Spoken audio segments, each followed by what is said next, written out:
Hello everyone and welcome to Bahrain for round 3 of AOR season 14, and this is my fastest lap in quali, so I'm just going to leave this here for you guys and enjoy the lap.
We come across the line here to finish our fastest lap in quali. It's going to be 4 or 5 tenths gained on our quali lap, and it's going to put us P5 on the grid. I was quite happy with that position because, well, I was aiming for a top 5 in qualifying. Here we are for the start of the race, you're waiting for the countdown clock. My fastest in practice was a 28.6, which would have put me second on the grid. But here we are, we're almost 5 red lights now, and we're off for the Bahrain Grand Prix, and we seem to get a better start here than Gosh on our right hand side here, trying to get into the slipstream of Franglish, who's going alongside TSR Unleashed. As we come into turn 1, you're braking a little bit early, and that allows TRL Ellis up our inside here, briefly 3 wide through turn 1, but we hold on to P5 as we gain a position on Gosh but lose one to Ellis. So as we're holding down P5 here, coming into turn 4, we brake a little bit later than what I thought I would, and that leaves a little bit of a gap here for Boberts to come up our inside here, looking to our inside in sector 2 but decides against it on lap 1. And as I'm looking at the front 3 battling here, I'm thinking that if I can stick with these guys, a podium might be on for me today. But as we fall them down into sector 2 here, Boberts still looking up our inside briefly through the exit of the corners. Coming into turn 11-12 here, Ellis locks up a little bit and we nearly run into the back of him, but luckily my reaction times is quite good there. Continuing down the back straight here, slowly still sticking with Ellis and Unleashed and Franglish in front, as VRT Herschel has just completely left us in the dust. And as we come up to the end of sector 2 here, something strange happens, and you'll see pretty soon as we brake weirdly for that turn, and Boberts decides to spawn inside our suspension and shoot himself off into the inside wall, and that allows Coldhead to get a run on the inside into the last corner. He brakes late and we get the switch back on him and the better exit, and we hold P5 briefly at that point. I was shitting myself at that point because I just had a force-ended try to merge itself with my suspension, but as we pause it there, that allows Coldhead to get a run in the inside. I try another switch back on the exit here, but Coldhead now has the better traction line, and I can agree with that. He did push me wide a little bit, but I can agree with it. He had the racing line. And as Gosh comes up our inside here at turn 4, he also takes us for P6, and that drops us down to P7. We are now in a Mercedes sandwich, and I'm still going purple obviously because it's lap 2. There's not really been a lot of fastest lap set, but we're slowly falling down the order here. And I was thinking, oh great, this is going to be another one of those, I'm going to be fighting for P8, P9 here at best. But Gosh locks up here into turn 12, and that allows us to get a little bit of a run on him, but the exit was a lot worse than the entry.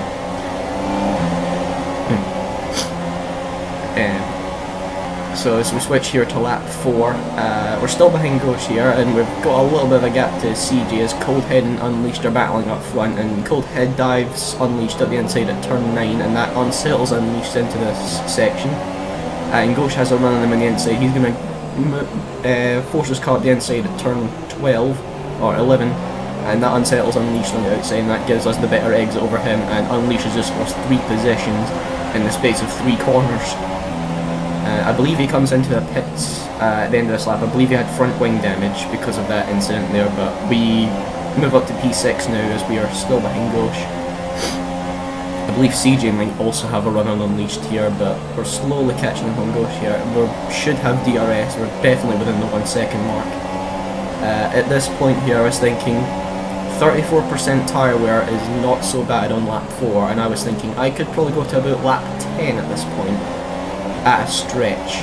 But Ghosh goes extremely defensive. I thought he was going to go into the pits, to be honest, but we do get DRS on him. He goes extremely defensive, Unleashed peels off into the pits, and that allows CG back up to P7. We see a gap opening up on the inside, so we dive it down on the inside on Ghosh, try to unsettle him into turn 1, but the grip is on the outside there and I can't do very much against that, and he keeps P5 for now. Moving on to lap 6 now, and Ghosh is coming up to turn 12, and he unsettles the car going in the entrance, and that unsettles it on the exit, gets onto the curb, and that allows us a run. Going around the outside here, a tiny tap of side pod, but we try and hold him around the outside as we do. Ghosh brakes later though and holds the inside line and keeps P5 for now. At this point I was trying everything to get past him because I could see a gap opening up in front, and I really wanted to be in that gap. So I didn't want to be battling before my first pit stop because I would lose so much time to people who have undercutted me. But we still try and get a run on Ghosh here, and as we do there's a gap opening up. I tried to put my car there and he pushes us over onto the grass, and like that quite pissed me off at that point. So cutting on half a lap later again, we still get another run on him out of turn 12, and at this point I think Ghosh's tyre wear is a little bit worse than mine, which might explain why I was getting a bit better exit on him through some of the corners. But I think the front two in front of us, I think it's Franglish and Herschel hit for their first stops. As Coldhead is trying the one stop as he started outside the top 10. Ghosh goes extremely defensive again to the last turn, and as he does, he peels back over into the racing line and locks up the tyres. Yes, Herschel and Franglish are into the pit, so that will promote us up to P3. Yay, podium! And P1R Brown is also behind us now, so CG has just dropped off the ball massively. I'm thinking now's the time to go in the attack on Ghosh as we dive up the inside at turn 1. Try and take the grip on the outside. I have to cut there because I thought he would try and go on the outside there, and as he does, we try to give him a bit of his own medicine, do a Rosberg Alonso on him into turn 4. He switches to the outside. Well, there's again a bit more grip. I couldn't tell where the grip was in this race. I was out of my zone throughout this race trying to battle him. I was still pissed off that he pushed me onto the grass when I was trying to go side by side with him, but as we run wide there, I see a gap opening up the inside. I flick it down there. He still holds the outside because of the grip on the outside. P1R Brown is now getting in the act, and he's sort of sitting with the popcorn in his cockpit watching this battle. We try out a audacious manoeuvre up the inside, but Ghosh holds the outside. I probably shouldn't have given him that much room. I should have pushed him out onto the curb to allow me better traction, but he holds P2, effectively P5 for the time being. I think we're about to come into our pits for this lap because 61% I was not going to try and risk a puncture, maybe 70%, because this is a brand new game. We have no idea what sort of tyre wear life we're contesting with at some of these tracks. But again, Ghosh goes defensive into the last corner. I don't know why, because as you'll see in a few seconds, he comes into the pits with us. So I really don't know why he was going so aggressively defensive into every braking zone. But here he is peeling into the pits. We peel off with him, and P1R Brown follows us. Break down to the limiter, and we're in for a pit stop. And as you can see here, out of all the positions, out of all the places I tried to overtake him, as you'll see here, I overtake him in the pit lane through my reaction times of exiting the pits, or his just being a little bit worse than mine. But we finally get past that annoying Mercedes that's been holding us up for the last 7 laps, and that is us effectively into P5, I believe, as we're coming out the pits now, and that is behind Unleashed and Sam F1 LFC battling for P10 at the point, but we managed to get out just in front of them, which was what I was hoping for. I didn't want to get involved in that battle as Unleashed loses the rear end, and that allows Sam F1 LFC to get back up into 11th. The next 10 laps or so were just used to as a buffer or as a calming zone to get back into my zone. We have about a 5 or 6 second gap over Sam F1 LFC in P4. And this is Cold Head in front of us, who is already pitted for his medium stop. And he is already on his one stop and well on his way to potentially winning this. If Herschel can catch him at the end, that would be quite a good battle. I would like to see that, but you'll see at the end what happens. But as we come into a pit stop here for our last back onto the supers, it was quite a dry period in the race where everyone just sort of settles down as Herschel in front of us came in for his super soft stint. So he's going to have to try and catch 20 seconds in 9 laps. At least 20, maybe more. But as we come into the pits here, there goes Icebergs, there goes Nopals, Franglish, and Ellis passes. We need to catch them in the next 8 laps, and here also goes Matt, who's been on those supers for an extra 5 laps more than anyone else because he forgot to change to softs rather than supers. Well done, Matt. As we come out of the pits here, we are just in front of ABR Poodles, also on the medium tyre and trying to do the one stop, potentially trying to get his first point of the season, I think. But as we come along here, this is our fastest lap of the Grand Prix. I was going for fastest lap at this point because I knew I wasn't going to get podium at this point. I was too far behind the likes of Franglish, Herschel and Coldhead, which I believe should be the podium at the end. As we come up to Matt here, I think we're 2.5 to 3 seconds behind him when we cross the line there. I couldn't see because of my small screen, but as we come out to see here, we're very rapidly catching him. I believe his tyres at this point are on about 50%, which even for someone who's got very good tyre wear, that's still going to be a stretch to take them an extra 7 laps to the end. So good luck, Matt, with that one.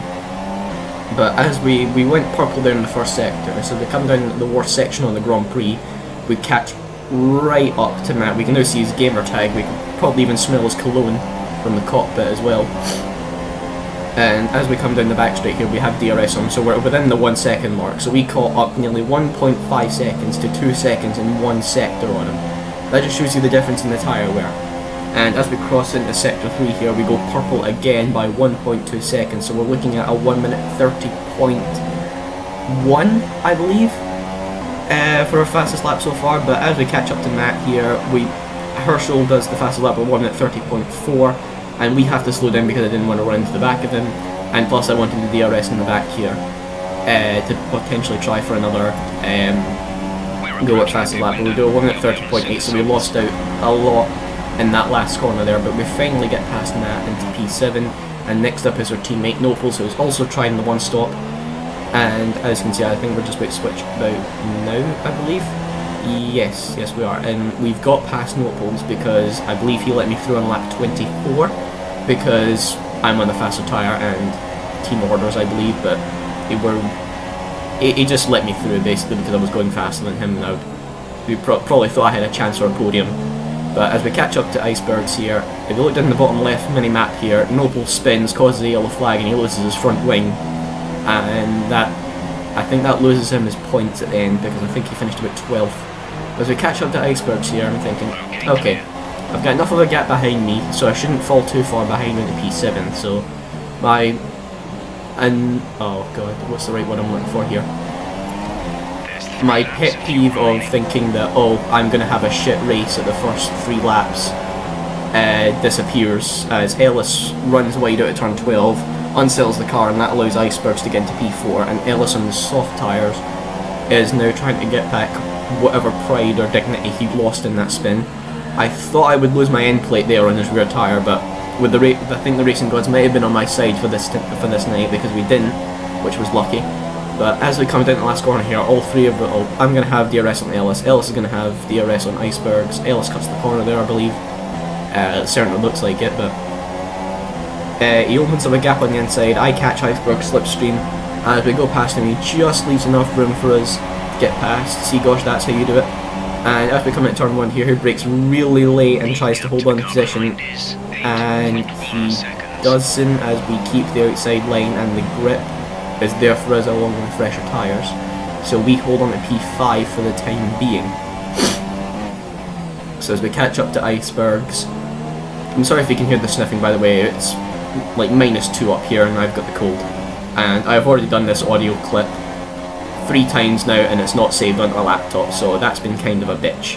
But as we catch up to Icebergs here, he's on the medium tyre, we're on the supers. He told me in the party that he wouldn't put up much of a fight as I was on the faster tyre here, so as we come into the braking zone, he locks up, he runs wide onto the curbs, which unsettles the car on acceleration, and we get DRS and pass him quite easily for P4.